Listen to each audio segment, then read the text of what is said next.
Muy buenos días, mi nombre es Alessandro Corón y mi grupo está conformado por Cristian Camilo Guerrero, Juan Esteban Salazar, Juan David Lenis, Santiago Daza, María Paula Rivera, Dana Sofía Vélez y Laura Quiñones. Nuestro tema propuesto es el movimiento de los fluidos. Para empezar voy yo, el cual mi tema es ¿qué son los fluidos y el movimiento en los fluidos? Empecemos. Ahora ya podemos empezar.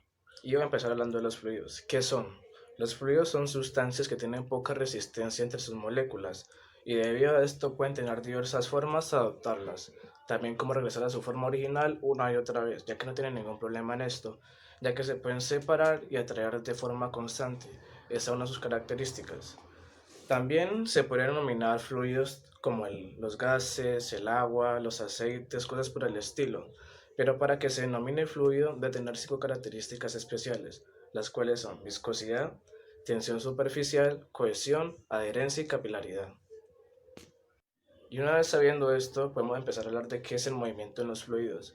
El movimiento en los fluidos básicamente es cuando un fluido o una sustancia cambia de posición o forma debido a una cosa a otra.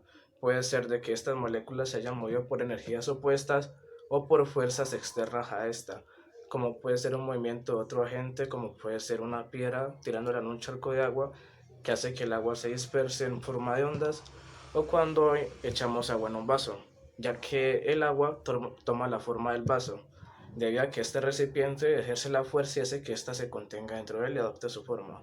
O también cuando introducimos un gas dentro de una pipa, lo cual hace que éste se contenga en esta también y hace que el gas también adopte su forma. Aunque aparte de esto también ellos pueden salirse de ese recipiente y adoptar su forma original de nuevo.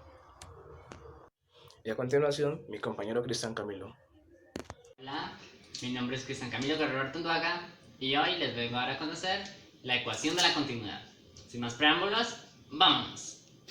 Ok, iniciemos definiendo qué es la ecuación de la continuidad. La ecuación de la continuidad no es más que un caso particular del principio de conservación de la masa. Ok, se basa en que el caudal Q, que es la entrada de una tubería, por así decirlo, lado y lado. Esto es el caudal, denominada como Q mayúscula, del fluido, a permanecer constante a lo largo de toda la conducción. ¿Ok?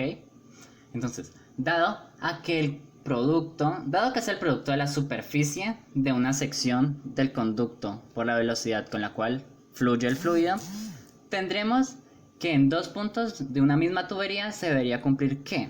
Tenemos dos puntos de una tubería, ¿verdad? Entonces la fórmula sería caudal 1, que es el inicio de la tubería, el caudal 2, que es el final de la tubería, la sección 1, que es el ancho de la entrada de la tubería, o el caudal 1, del ancho del caudal 1, por la velocidad en la que fluye al inicio, es igual a la sección 2, que es el final del anchor de la tubería, por la velocidad con la cual surge, o sea, con la cual sale al final de la tubería.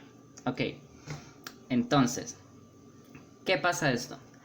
Aquí se puede concluir que puesto que el caudal debe mantenerse constante a lo largo de todo el conducto, ¿cuál es la sección que disminuye?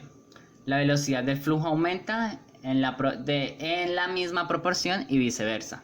Entonces, vamos a dibujar un ejemplo. Tenemos una tubería, ¿verdad? Con anchores diferentes. Ok. Entonces vamos a ubicarnos aquí estas variables. Ok. ¿Cuál es el caudal 1? El caudal 1 es este, que es la entrada, donde va a fluir todo proporcionalmente, ¿verdad?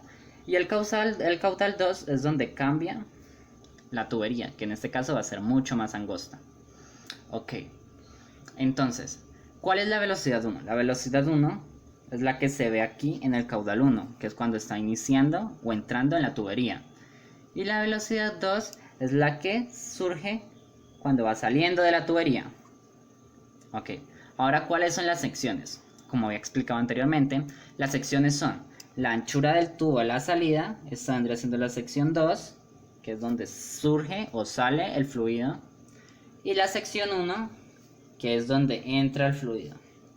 Ok, De esta manera se pueden ubicar la fórmula que les acabé de dar en una tubería. Ok, gracias.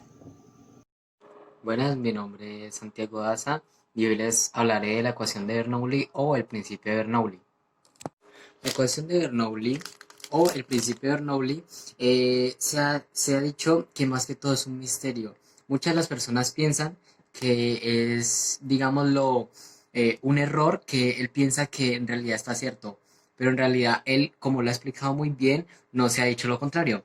Ese puede ser un ejemplo de lo que él ha dicho, que el principio de Bernoulli consiste en que el punto 1, el punto 2, entre que el punto que esté a menor presión, perdón, a menor presión tendrá mayor velocidad y el que tendrá mayor presión tendrá menor velocidad. Esto va, digámoslo, muy fuera de la intuición del humano, porque uno pensaría que ese que está más delgado, que está con más presión, porque está muy pequeño, tendría más velocidad e iría más recto. Eso sería un ejemplo como una tubería.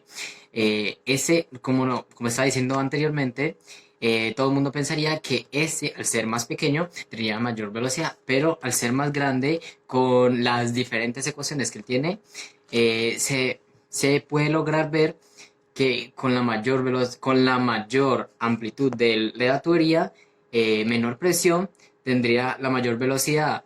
La gravedad en sí, la altura es de cero, así que no implicaría mucho en esta ecuación.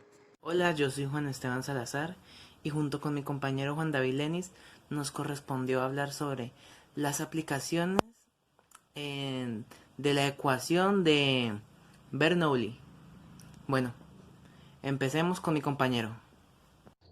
Muchas gracias. Como mi compañero Juan Esteban Salazar dijo, mi nombre es Juan David Denis Acevedo y hoy vamos a explicarles sobre las aplicaciones de ecuación de Bernoulli.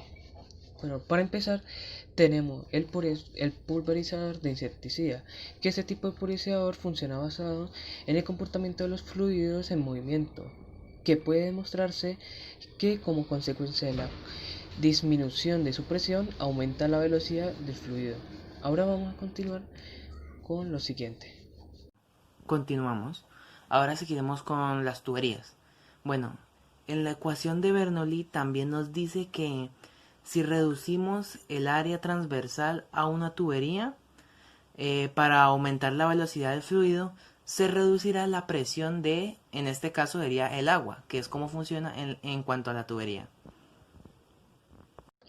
Los tubos de Venturi, que estos tubos sirven para medir la diferencia de presión entre el fluido que pasa a baja velocidad por una entrada amplia comparada con el fluido que pasa por un orificio de menor diámetro a alta velocidad. Vamos con la natación. ¿Cómo se aplica la ecuación de Bernoulli en este deporte? Pues se refleja directamente cuando las manos del nadador cortan el agua generando una menor presión y un mayor impulso. ¿Seguimos? Ahora, un carburador de un automóvil. En un carburador de automóvil, la presión del aire que pasa a través del cuerpo del carburador disminuye cuando pasa por un estrangulamiento. Al disminuir la presión, la gasolina fluye, se vaporiza y se mezcla con la corriente del aire. A continuar vamos a ir con el flujo de fluidos desde un tanque. Bueno, la tasa de fluido de un orificio a un tanque está dada por la ecuación de Bernoulli. ¿Cómo? Pues resulta que el área del tanque es bastante grande comparada con la del orificio. Por lo tanto, la velocidad de flujo es mucho mayor. Bueno, siguiente. En cuanto a la siguiente aplicación, es más un experimento que una implementación, ya que es el de la pelota flotante.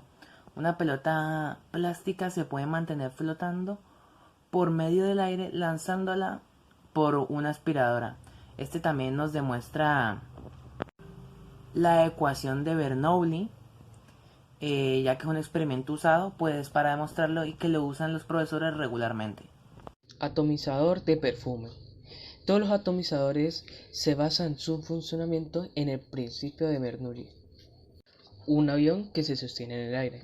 El efecto Bernoulli es también en parte el origen de la sustentación de los aviones.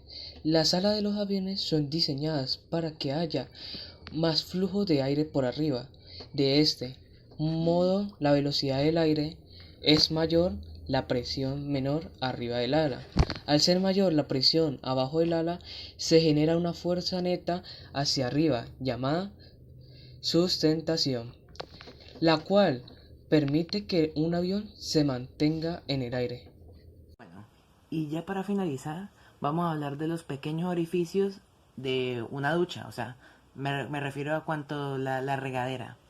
Bueno, al conectar una ducha a una manguera, se puede observar cómo los chorros de cada orificio tienen mayor alcance de chorro completo. Esto claramente, como ya dije antes, esto también es el efecto de Bernoulli, ya que estos son los que estamos viendo. Estos serían algunos ejemplos de lo que ya tenemos. Esto sería todo de la parte mía y de mi compañero Juan David Lenis.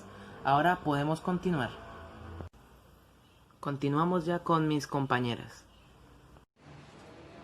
El flujo sanguíneo. El flujo se desplaza al interior de un tubo cuando la presión del inicio es superior a la existente al final del tubo. Moviéndose desde una zona de mayor presión a una zona de menor presión, el flujo depende directamente del gradiente o diferencias de presiones desde esos dos puntos e inversamente de la resistencia. Es algo similar al sistema de Ohm para los circuitos eléctricos. La resistencia depende de las dimensiones del tubo y de la naturaleza del flujo, y mide las fuerzas de rozamiento o fricción que existen entre las propias moléculas y entre estas y las moléculas de la pared del tubo. Las fuerzas con las que se mide la sangre al interior del tubo es directamente proporcional al flujo e inversamente proporcional al área transversal del tubo. Aquí podemos ver una imagen donde se ve más o menos ilustrado lo que estoy diciendo.